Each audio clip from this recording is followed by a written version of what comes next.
Hello दोस्तों, मैं हूं गगन और आज मैं आपको मिलवाने जा रहा हूं मधुमक्खी पालन के व्यवसाय से जुड़े कुछ अनुभवी लोगों से। आज की वीडियो में हम ये जानेंगे कि कैसे आप मधुमक्खी पालन के व्यवसाय को शुरू कर सकते हैं, कितनी इसमें स्टार्टिंग इसकी कैसे करती है, कितना इसमें खर्चा आता है, क्या इसकी केयर होगी और कैसे हम इसकी मार्केटिंग कर सकते हैं और लास्ट में कितनी हम इससे अर्निंग ले सकते हैं। दोस्तों, अगर आप अपना कुछ व्यवसाय नया शुरू करना चाहते हैं मधुमक्खी पालन का, तो ये वीडियो आपके लिए बहुत किफ़ायती होने वाली है। अगर आप जॉब करते हैं और कोई अपना प्रॉफिटेबल बिजनेस करना चाहते हैं तो भी ये आपके लिए बहुत मददगार साबित होगी। ये मधुमक्खी पालन का व्यवसाय बहुत बेस्ट व्यवसाय है। तो जानेंगे आज इसको पूरी डिटेल वीडियो आज मेरी इसी के बारे में है। तो दोस्तों, हमारे साथ जुड़ चुके हैं मधुमक्खी व्यवसाय का अच्छा अनुभव रखने वाले। इनका नाम है राम गोपाल जी। आपका स्वागत है हमारे चैनल में। राम गोपाल जी, आप मधुमक्खी पालन के व्यवसाय से कितने सालों से जुड़े हुए हो? 2002 से। 2002 से अब तक इस व्यवसाय से जुड़े हो। मैं ये जानना चाहता हूँ, किसी बिगिनर ने स्टार्ट करना है या मेरे जैसे किसी भाई बंधु ने अगर किसी ने मधुमक्खी पालन का व्यवसाय शुरू करना है तो कैसे स्टार्ट कर सकता है? देखिए, इसके लिए सबसे पहले जो है आपको ट्रेनिंग लेनी होगी और ट्रेनिंग लेने के बाद में उसमें एक सर्टिफिकेट मिलता है, उससे उस व्यक्ति को कुछ उससे लाभ भी होगा सर्टिफिकेट से। हाँ जी, हाँ जी। और सर्टिफिकेट लेने के बाद में आप कुछ दिन जो है किसी व्यक्ति जैसे कि आप किसी को अपना सागिर बना ले या गुरु बना ले, कुछ बना ले, उससे महीने 2 महीने उससे पूछताछ करें और उसके बाद उसे आप अपनी बात ना बताएं कि हमें मक्खी के डिब्बे लेने हैं। और उससे कुछ थोड़ा अनुभव प्राप्त करने के बाद में आप 50 डिब्बों से आप अपना काम शुरू कर सकते हैं। अच्छा जी। और इसमें आपको 50 डिब्बों से आपको 50 डिब्बे खाली लेने पड़ेंगे, जैसे कि मशीन है, ट्रे है, नेट है, तो आपको ये सामान सब खरीदना पड़ेगा। तो समथिंग करीब जो है 3 से 3.5 लाख का इसमें खर्च आता है। 3 से 3.5 लाख का एक खर्चा आएगा स्टार्टिंग में मेरे को, जो अगर अपना सेटअप बनाना है तो। उसके बाद आती है केयर। इनकी केयर कैसे करें? इनकी देखिए केयर ऐसी होती है कि आप किस समय आप डिब्बा लेना चाहेंगे, होली के बाद अप्रैल में, हाँ जी, या आप जो है दीपावली के बाद। तो दीपावली में और होली में बहुत अंतर हो गया सर जी। अगर आप होली के बाद में अगर डिब्बे लेते हैं तो उसमें आपको एक बेनिफिट ये मिलता है कि आपको उसमें बढ़ोतरी मिलेगी। आप खुद स्वयं उस पर कार्य करेंगे और कार्य करने के बाद में आपको ये अनुभव हो जाएगा कि हमने ये 50 डिब्बे लेके हमने इन 50 डिब्बों से कितने डिब्बे बढ़ाए, और आपको जगह तरह के बारे में नॉलेज भी हो जाएगी जी कि हमने यहाँ से माइग्रेशन वहाँ के लिए कैसे की, हमने डिब्बे बढ़ाए तो उसमें हमें क्या क्या चीज़ डालना पड़ा डिब्बे बढ़ाने के लिए। तो इसीलिए आपको जिस व्यक्ति से भी डिब्बे खरीदें तो आप उसे अपने साथ में टचिंग में रखें, जिससे कि आप उससे जानकारी ले सकें। मतलब जैसे कहना तो जो ये पहले से मधुमक्खी जो व्यवसाय शुरू कर, आप इनके साथ टच में रहे ना, वो बंदा के टच में रहे, उनसे सीखे पहले तो, फिर उसे वो करे। उसके बाद पूछना चाहते हैं, मतलब 50 डब्बों से फिर वो अपना स्टार्टअप कर सकता है। जी जी। दूसरी चीज आती है इसके लिए लोकेशन, मतलब कहाँ से स्टार्ट करें, क्या कहाँ पे स्टार्ट, जैसे अगर यहाँ पे अर्बन सिटीज में या फिर गाँव साइड्स में कहाँ से, मतलब? देखिए, अब सबसे पहली बात तो ये है कि वो व्यक्ति किस जिले से है। ठीक है जी। सबसे पहली बात जी। जैसे कि मानते हैं कि ये वीडियो जो बन रही है ये चंडीगढ़ में बन रही है। हाँ जी। और मैं कहता हूँ कि चंडीगढ़ में अगर होली के बाद भी लेते हैं तो आप चंडीगढ़ में कहीं जैसे कि मक्का है या बाजरा है, या आप मल्टी पे जैसे कि आप वहाँ अच्छे फूल पौधे हैं तो आप वहाँ अपने थोड़ा सा जैसे 50 डिब्बे लेके आप खरीद के रख सकते हैं। और फिर उसके बाद जब बरसात स्टार्ट हो जाए तो आप उसे कहीं माइग्रेशन पर करिए बाजरे पे, जिससे कि आपको उसका लाभ मिल सके। मक्खियाँ बढ़ेंगी, डिब्बे भी बढ़ेंगे। आपको जब डिब्बे बढ़ेंगे तो आपको सीजन में उसमें प्रॉफिट भी होगा अच्छा। जी। तो इसी हिसाब से इसकी प्रक्रिया आगे बढ़ती चली जाती है। नहीं, पेटियां तो ठीक है, लेकिन मधुमक्खियां कहाँ से ले, मधुमक्खियां कैसे ले? मधुमक्खियाँ जो है आप किसी जैसे कि जो मधुमक्खी पालन के जो काम करते हैं जी, तो या तो आपने जहाँ से ट्रेनिंग ली है जी, हाँ जी, वो आप किसी से परिचित करवाएंगे। और यदि अगर आपने सिर्फ ट्रेनिंग लेने के बाद में आपको उससे ये लाभ हो जाएगा कि हाँ आपके पास में ट्रेनिंग का सर्टिफिकेट है। जी जी। फिर आपको जैसे मैंने आपको पहले बताया कि थोड़ी देर पहले कि आप महीने 2 महीने आप जो है थोड़ा और अनुभव लें। अनुभव लेने के बाद में फिर आप किसी मधुमक्खी पालन वाले से डिब्बे खरीद सकते हैं। अच्छा, और मधुमक्खियाँ भी? मधुमक्खियाँ भी। अच्छा, तो भारत में सबसे बेस्ट ब्रीड कौन सी है मधुमक्खी की? इटालियन मधुमक्खी जी।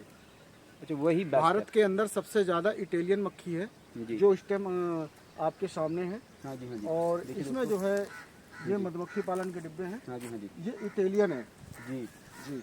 जो पूरे भारतवर्ष में तो सबसे ज़्यादा इसी की जो है जनसंख्या सबसे ज़्यादा है, इटालियन की। जी जी।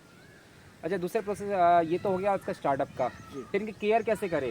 केयर देखिए इसमें दो बातें जी। हैं। आप अगर होली के बाद लेते हैं जी। या आप दीपावली के आसपास लेते हैं, दीपावली के आसपास में आपको मक्खी पली पलाई मिलेगी। अच्छा। उसमें भी आपको एक थोड़ा सा, अगर आप जो है दीपावली से पहले ले लेते हैं तो आप उसमें एक डिवीजन काट सकते हैं, यानी कि डिब्बे आप उसमें 10, 20, 30 डिब्बे बढ़ा सकते हैं 50 डिब्बों में। और यदि अगर आप अप्रैल के बाद में लेते हैं, होली के बाद में, तो आप उसको उसमें होगा, आपको खुद पालना होगा और उसमें आपको ज़्यादा अनुभव मिलेगा। खुद पालने से हमें ज़्यादा अनुभव मिलेगा। हाँ, ज़्यादा अनुभव मिलेगा और उसमें आपको ज़्यादा बेनिफिट मिलेगा। अच्छा, खुद के पालन से। खुद के पालन से ज़्यादा बेनिफिट मिलेगा। और पली पलाई अगर हम मक्खी लेंगे, पली पलाई क्योंकि सीजन फिर एक डेढ़ महीने का सीजन रह जाता हाँ जी, हाँ है, जी। तो वे उसमें थोड़ा सा पैसा, डिब्बे की कीमत थोड़ी ज़्यादा होती है उसमें। अच्छा, मधुमक्खी के साथ है इसलिए डिब्बे की कीमत ज़्यादा होती है। हाँ। अगर हम पेटी ले रहे हैं तो हमें मधुमक्खी भी इसमें साथ में मिल सकती है। मधुमक्खी भी लेकिन मिलेगी आपका आपको। कहना क्या है कि आप खुद से ही पालिए मधुमक्खी खुद को। पालिए, जिससे कि आपको अनुभव बढ़े और वो आपको थोड़ी कम कीमत में मिलेगी, क्योंकि आपको जो है 4 महीने तक पालनी भी है। जी। उसको कैसे पालेंगे हम? उसका सबसे बड़ा रीज़न ये होता है सर कि जैसे कहाँ जहाँ पर बाजरा हो रहा हो या मक्का है, आप होली के बाद में बाजरा और मक्का जो है 1 अप्रैल में चालू हो जाता है सर, तो आप वहाँ ले जाके रख लें। और उनको जो है, अगर आपके 50 डिब्बे हैं तो 50 डिब्बों में आपको लगभग 40 किलो चीनी, 40 किलो चीनी हर 8वें दिन देनी होगी। चीनी क्यों देनी होगी उनको? चीनी इसलिए देनी होगी ताकि उनको जो है पराग अंदर से मिलता है, क्योंकि पोलन तो मिल जाता है लेकिन बाहर से फीड नहीं मिल पाती है जी। खाने के लिए। जी। जैसे कि रोटी के साथ में सब्जी जरूरी है, जी। इसी हिसाब से जो है पोलन के साथ शहद जरूरी है। तो मधुमक्खी पालन को जो है, अगर हम हर 8वें दिन अगर हम चीनी घोल के पन्नी में बांध के रखें तो उससे क्या होता है कि हमारी मक्खियाँ जो हैं बढ़ोतरी होती है मक्खियों की। अच्छा, पन्नी में चीनी को घोल के रखें आप, पानी में घोल के और पन्नी में बांध के उनकी पेटियों के अंदर रख दे। हाँ हाँ, तो उसमें क्या होता है कि एक में सिर्फ जो है इसका एक रीजन होता है घोलने का। आपने 50 डिब्बे हैं और 40 किलो चीनी को आपने सिर्फ जो है 40 यानी कि 1.5 बाल्टी में आपको करीब 30 या 35 लीटर आपको पानी डालना होगा उसमें। कितनी? 50 किलो चीनी में 40 किलो 40 किलो चीनी में हमें 30 से 35 लीटर पानी डालना पड़ेगा। मतलब 40 किलो चीनी में 40 लीटर ही पानी मान के चल। हाँ, नहीं बराबर का पानी नहीं होना चाहिए, अच्छा। कम होना चाहिए। आप उसमें चाहे कम भी कर सकते हैं, 30 कर सकते हैं। अच्छा, जिससे 40 कि- हाँ, 40 किलो चीनी में 30 लीटर पानी हमें मिला के और उसको पन्नी में बांध के उनकी पेटियों के अंदर रख देनी चाहिए। हाँ, और फिर जब बाजरा जब स्टार्ट हो जाता है, आप उस दौरान चीनी आप थोड़ी बहुत हल्की कर सकते हैं, क्योंकि बाहर से उनको अधिक मात्रा में फीड मिल जाती है। जी। तो ये प्रोसेस इसलिए भी है क्योंकि बाहर से उन्हें फूल्स या जो भी है ये मिलता नहीं है उनको फूल बाहर। ये प्रोसेस इसलिए भी है कि बाजरा चालू होता नहीं, चालू होने वाला होता है। तो इसलिए इससे पहले हमें प्रोसेस रखना पड़ता है कि उनको फीड कहाँ से मिले करके, या उनको खाना कहाँ से मिले। जी जी। तो इसलिए जो है जब बाहर से बाजरा चालू हो जाता है, उनको बाहर से थोड़ी बहुत फीड मिलने लगती है। फीड मिलने के बाद में हम उसमें चाहें तो हम फिर उसकी आधी चीनी कर सकते हैं। आधी चीनी कम कर देनी चाहिए फिर हमें। और जब बाजरा खत्म हो जाए, हम्म। जब बाजरा खत्म होने लगे, तो फिर आपको वहाँ से कहीं दूसरे स्थान पे ले जाने की व्यवस्था आपको खुद स्वयं करनी होगी। जैसे कि राजस्थान है, भरतपुर है, ठीक है। अलवर है, वो सॉरी आप भरतपुर में भरतपुर में आप जाके कहीं भी आप जो है आप अपने लिए जगह देख कर आ सकते हैं। आपको किराए पे भी मिल सकती है, कोई ऐसा भी तो थोड़े बहुत डिब्बे देख के आपसे पैसे ना ले, लेकिन इसमें आपको काफ़ी थोड़ा सा संघर्ष करना पड़ेगा, क्योंकि हाँ, संघर्ष करने के बाद में ही जब आपको कुछ थोड़ा बहुत प्राप्त हो सकता है। अच्छा, मतलब ये कहने मतलब है कि जहाँ पे जैसे बाजरा अगर है, जब तक बाजरा वहाँ पे तब तक आप वहाँ पे रह सकते हैं। बाजरा खत्म होने के बाद ही आपको फिर स्थान चेंज करना पड़ेगा।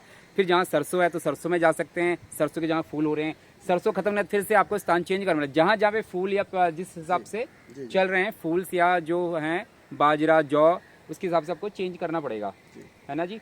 या फिर जंगलों में शीशम के हैं, शीशम के फूल से हैं, कड़ी पत्ता है, उस हिसाब से आपको चेंज करते रहना। आप एक जगह पे रह के इसको नहीं कर सकते हो, क्योंकि उनको मिलेगा इसमें पूरे साल में आपको अगर कम जो है माइग्रेशन करनी है, हाँ। कम अगर माइग्रेशन करनी है तो सबसे पहले आपको जो है इसमें सर्वे करना पड़ेगा कि जैसे कि नवंबर में लिप्टिस चालू हो जाता है और दिसंबर तक चलता है जी। तो उसमें 1.5 महीने जो है लिप्टिस बंद होता है, जनवरी और फरवरी। 15 फरवरी के बाद में लिप्टिस चालू हो जाता है। आप उस दौरान चाहें तो अगर आपके जैसे गांव के आसपास में बहुत सारे पेड़ हैं, हाँ, लिपस्टिक के, हाँ, लिपस्टिक के, ठीक है, और किक्कर भी है, शीशम भी, तो आप अपने आप गांव के आसपास भी रख सकते हैं। और और यदि अगर व्यवस्था नहीं है तो फिर आपको जो है बाहर निकलना पड़ेगा और आपको इसके लिए जगह देखनी होगी। जगह देखने में अगर आपके गांव में ही लिपस्टिक के, कीकड़ के या फिर ऐसे कोई जो फूल वाले पेड़ हैं तो आप तो वहाँ पे रह सकते हैं, वरना फिर आपको बाहर निकलना ही पड़ेगा इसके लिए। लेकिन ये है कि अगर इसमें अगर आपने संघर्ष कर लिया तो इसमें कामयाबी आपको जल्दी मिल जाएगी। अच्छा चलिए, ये तो होगी इसकी बात है। अब दूसरी बात करते हैं हम इसकी, जैसे प्रोसेस होने के बाद हम इसकी मार्केटिंग कैसे कर सकते हैं। इसकी देखिए शहद मार्केटिंग बन गया मेरे पास, शहद का प्रोसेस है। शहद का प्रोसेस में वीडियो मैंने पहले बना चुका हूँ कि आपने कैसे इसको प्रोसेस करना है। उसके लिए मशीन का सेटअप आप पहले हमें बता चुके हैं स्टार्टिंग में कि 3-3.5 लाख का जो पूरा खर्चा होता है पेटियाँ और मशीन के साथ, वो सारा उसमें आ चुका है। उसके बाद अब इसकी स्टार्टिंग होती है मार्केटिंग। अगर आपके पास शहद बन चुका होता है तो उसकी मार्केटिंग कैसे करें। देखिए इसकी मार्केटिंग के लिए सबसे पहले इसमें जो है जो मशीनें होती है, अगर आप अपनी खुद की मार्केटिंग करना चाहते हैं ठीक है। तो कुछ जो है इसके नियम है। नियम ये है कि शहद को लोहे से अलग रखा जाता है। अच्छा जी। जी, सबसे पहले इसकी है, क्योंकि लोहे के तत्व जो है वो शहद को ख़राब कर देते हैं। जी आपको मशीन भी, ट्रे भी, ये सब स्टील में ही करने होंगे। और हाँ, और इसका प्रोसेस ये है कि यदि अगर आप सरसों का शहद चल रहा है तो आप कम से कम 20 से और 30 दिन के आसपास निकालें शहद। अच्छा, 20 से 30 दिन के बाद आप पेटियों से शहद निकालें अगर हाँ। सरसों का वो है चल रहा तो फूल। फिर उसके बाद में उसमें जो भी ग्लूकोज की ज़्यादा मात्रा होती है वो ख़त्म हो जाती है, उसमें सिर्फ ना के बराबर होती है। अच्छा। वो शहद उत्तम होता है और उसे आप खुद उसे पैक करके बेच सकते हैं। मार्केटिंग मतलब मैं खुद ही जाके दुकानदारों से उसे मैं मार्केटिंग खुद भी कर सकता हूँ मैं उसकी। आप लोग उसकी मार्केटिंग खुद भी कर सकते हैं। खुद भी कर सकते हैं, इसमें कोई गंदा काम नहीं है। हाँ। ये आप खुद शुद्ध देसी और चीज़ दे रहे हैं पब्लिक को खाने के लिए। हाँ तो बहुत, और इसमें काफ़ी मतलब ऐसा कुछ नहीं है कि मतलब इसमें खुद से भी आप इसकी मार्केटिंग खुद भी कर सकते हैं। किसी भी दुकानदार से आप टाई अप करके या कहीं पर भी आसपास जो भी है, या खुद से भी आप ऑनलाइन भी आप इसका शहद अपने से बेच भी सकते हैं। ये तो हुआ जो आप खुद से कर सकते हैं। दूसरा मैं जानना चाहता हूँ, जैसे आप लोग करते हो, आपका टाई अप होता है कंपनी के साथ, तो कंपनी से भी टाई अप हो सकता है। कंपनी के साथ में नहीं होता है, लेकिन ये है कि जो कंपनी से जो टचिंग में होते हैं डीलर, हम शहद ये उन्हें उठवाते हैं। जो ये शहद को डीलर को उठवाते हैं, डायरेक्ट कंपनी को नहीं, पर डीलर इनका शहद उठाता है। डीलर इनका शहद उठाता है और उसका भी परसेंट होता है इस पे। अच्छा, उसका भी परसेंट होता है। उसका भी परसेंट हाँ, होता है। तभी। और हम यहाँ देखो रात और दिन जंगल में पड़े हुए हैं, लेकिन ये है कि कभी अच्छा भी रेट मिल जाता है तो कभी डाउन भी मिलता है रेट। मतलब इनका कहने मतलब है कि अगर आप खुद से मार्केटिंग करते हो तो एक आप अच्छी अर्निंग ले सकते हो। अगर आप करते हो किसी ब्रोकर के थ्रू कंपनी में, तब आपको समझिए कि थोड़ा बहुत उसमें कम प्रॉफिट रहेगा, क्योंकि उसका बीच में ब्रोकर का हिस्सा भी आ जाएगा। यही आपको कहना चाहते हैं। यही कहना, खुद से मार्केटिंग करना सकते हैं तो ये इसकी अर्निंग। तो एक अगर मैं 50 डिब्बों से शुरू करता हूँ तो कितनी अर्निंग कितनी हो जाती है। आपने बोला ना अगर सरसों का है तो 25 से 30 दिन लगेगा ना शहद को। उसके बाद 30 दिन बाद मैं 50 पेटियों से कितना मैं शहद वो कर सकता हूँ।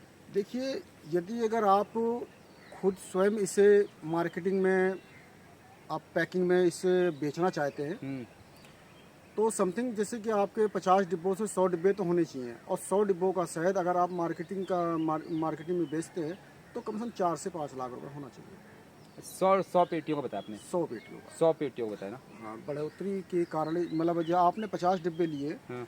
तो वो जो है अक्टूबर नवंबर तक वो 100 हो जाने हैं, अगर आपको नॉलेज में कुछ किसी से लाभ मिलता है। लाभ मिलता है। हाँ, और तो उसमें करीब अगर आप मार्केटिंग में अपनी खुद की पैकिंग कर रहे हैं और मार्केटिंग में आप सप्लाई कर रहे हैं तो आपको 4 से 5 लाख का प्रॉफिट होना चाहिए। 4 से 5 लाख का कोई प्रॉफिट होता है अगर आप 100 पेटियों में करते हैं। और दूसरी चीज़, एक चीज़ और इसमें अच्छी है कि इसमें ज़्यादा बीच में कोई इन्वेस्टमेंट ऐसा कुछ नहीं है। बस आपने एक बार कर दिया, उसके बाद आपकी देख रेख ही है। और वो भी कोई ज़रूरी नहीं कि आप रोज़ ही देखो, आप इसमें देख रेख रोज़ करनी होती है। इसमें देखिए जी, सीजन में तो जो है दूसरे तीसरे दिन भी देखना पड़ता है जब सीजन स्टार्ट जब सीजन स्टार्ट रहता है जी। और जब ऑफ सीजन हो जाता है तो फिर हम इसे जो है ना हफ्ते में सिर्फ 2 बार, हफ्ते में सिर्फ 2 बार या 1 बार, 2 या 1 बार आप कर सकते हैं जी। अगर जैसे कोई इसको शुरू करता है, अगर वो ऑलरेडी जॉब कर रहा है तब भी उसको कर सकता है ना, कि इसमें इतना तो फोकस कर रहा है, इतना टाइम देने की जरूरत नहीं है। ये व्यक्ति पर निर्भर करता है कि उसकी नौकरी सरकारी है या प्राइवेट है। ठीक है। अगर उसकी नौकरी प्राइवेट है, संडे के दिन छुट्टी भी है, तो वो अपने काम को थोड़े से डिब्बों में वो काम स्टार्ट कर सकता स्टार्ट कर सकता है है। हाँ, अपने आसपास भी। जब थोड़े से डिब्बे से आदमी व्यक्ति काम करेगा तो उसे अनुभव ज़्यादा होगा, और ज़्यादा डिब्बे खरीदने से अनुभव उसे नहीं होगा। अच्छा, थोड़े डब्बे से स्टार्ट करे तो थोड़े उसको- से डिब्बों से वो उसका अनुभव बढ़ेगा, उसे टैलेंट अच्छा खासा अच्छा उसमें मिलेगा। मिलेगा। उसके बाद में आपको ये दिखता है कि हाँ आप सक्षम है, तो आप फिर इसमें कितना भी पैसा लगाएं और अपना रोजगार कर सकते हैं इसमें। लेकिन अगर आपने बड़ा रोजगार करना है इसमें तो आप एक जगह पे नहीं कर सकते हैं, आपको एक से दूसरी जगह पे स्थान चेंज करते रहने पड़ेंगे फूल के हिसाब से। और ये बाजरा की या फिर इसमें हाँ, इसमें एक बात और मैं कहना चाहूँगा हम्म, कि जो ये समय आज चल रहा है, ये अप्रैल का मौसम चल रहा है। हाँ जी। अप्रैल हाँ का जी, महीना चल रहा है ये, जी। और अप्रैल से पालन चालू हो जाएगा। अब हम्म, इस टाइम उत्तर प्रदेश के अंदर और हिमाचल के अंदर अप्रैल से इसका पालन चालू हो चुका है, और इसके बाद में नवंबर तक इसकी रेख देख करनी है। अच्छा जी। हाँ, अक्टूबर से पहले पहले कुछ ज़्यादा रेख देख करनी होती ठीक है, है। नवंबर के बाद में इसकी इतनी देखभाल नहीं करनी होती ठीक है। क्योंकि उस टाइम में फिर काम चालू हो जाता है थोड़ा बहुत इधर उधर से। तो अक्टूबर से और उसमें अप्रैल से और अक्टूबर तक इसका बहुत लंबा समय हो गया, यानी कि 5-6 महीने इसमें हमको मिलते हैं। उसी 5-6 महीने में आपको डिब्बे बढ़ाने भी हैं और सीखना भी है। सीखना भी है। जो ये 5-6 महीने बोल रहे हैं, इस टाइम पे शहद नहीं निकलता है, नहीं निकलता ये है। 5-6 महीने में आपने डब्बे बढ़ाने भी हैं और मधुमक्खी भी बढ़ानी है, हाँ, और डिब्बे भी आपको इसी महीने में बढ़ाने हैं। तो ये 5-6 महीने में मधुमक्खी खाती क्या है? सिर्फ चीनी खाएंगे ये। सिर्फ ये चीनी खाएंगी। चीनी मतलब चीनी को ले जाके, जैसे आपने स्टार्टिंग में बताया था जी जी। कि पानी में रख के पॉलिथीन के चीनी को दे दीजिए। हाँ। चीनी ही ये खाती है, चीनी ही इनके बच्चे भी चीनी खाते हैं। अगर आप इनको चीनी नहीं दोगे तो बाहर से मिलने वाला। हाँ, अगर जो है इसमें कुछ बातें ऐसी होती जो समझना पड़ता है। अच्छा। जैसे कि एक शिशु बच्चा होता है, तो उसे माँ का दूध नहीं मिलता है तो बाहर से उसे फीड कराई जाती है। जी जी। तो इसी प्रकार से इसी मधुमक्खी पालन का भी ऐसा ही हिसाब है कि यदि अगर जो है उसे बाहर से फीड नहीं मिल रही है तो आपको अंदर फीड करानी पड़ेगी। अच्छा, ठीक है, कि बाहर से तो आप मिलता बहुत- नहीं है। मैंने ये बहुत जवाब जो दिया है ना समझने वाले के लिए, ना जानने वाले के लिए, अगर नॉलेज ना हो तो वो इस चीज़ को अलग अंदाज से सोचे तो वो उसको खुद पे खुद ज्ञान हो जाएगा। जी जी जी। क्योंकि बाहर से तो अभी बच्चों के लिए मिलती नहीं ना फूल हाँ। होते पे होते नहीं है। जी जी नहीं, तो इसलिए इनको चीनी दे दी जाती है, जी जिससे भी ये अपने बच्चों को खुद भी जी। भरण। उसके बाद फिर जो है जब अक्टूबर ख़त्म होता है, अक्टूबर से ही सीजन चालू होता है बेरी का। हाँ जी बेरी का 25 दिन चलता है, उसके बाद ख़त्म हो जाता है। जी फिर जो है 20 नवंबर से सरसों स्टार्ट हो जाती है। जी फिर 1 दिसंबर या 5 दिसंबर से काम शहद निकलना चालू हो जी जाता है। जी। फिर आपका दिसंबर हो गया, जनवरी हो गई, और 10 फरवरी 5 फरवरी मार्च 5 मार्च 10 मार्च को सरसों का काम खत्म हो जाता है, जी राजस्थान से भी उत्तर प्रदेश से भी। जी। फिर आप उसके बाद में आप चाहे धनिया पे जा सकते हैं, या आप जो है कुछ समय और वहाँ काट के मल्टी पे आ सकते हैं, जी क्योंकि होली के बाद में मल्टी चालू हो जाती है। जी। और मैं आप एक बात और बताना चाहता हूँ कि अगर धनिया का लेना है तो 25 जनवरी से 30 जनवरी तक की माइग्रेशन हो जानी चाहिए धनिया पे। धनिए पे जी। माइग्रेशन का इनका मतलब है माइग्रेशन का मतलब होता है एक जगह से दूसरी जगह जाने के जाने के लिए, स्थान चेंज करने को, उसे बोलते हैं माइग्रेशन। जी। ठीक है जी। चलिए दोस्तों, आज की वीडियो में इतना ही। आपको अच्छी जानकारी मिली होगी। अगर आपको और जानकारी लेनी है तो इनका नंबर मैं डिस्क्रिप्शन में, इनका नाम और नंबर मैं डिस्क्रिप्शन में डाल दूंगा, आप इनको कांटेक्ट कर सकते हैं। चलिए जी, बहुत बहुत धन्यवाद सर आपका। ठीक है सर। तो दोस्तों, आपको मेरी ये वीडियो कैसी लगी? अगर वीडियो अच्छी लगी तो लाइक, कमेंट्स और सब्सक्राइब जरूर कीजिए मेरे चैनल को। मिलते हैं आपसे नेक्स्ट वीडियो में। धन्यवाद।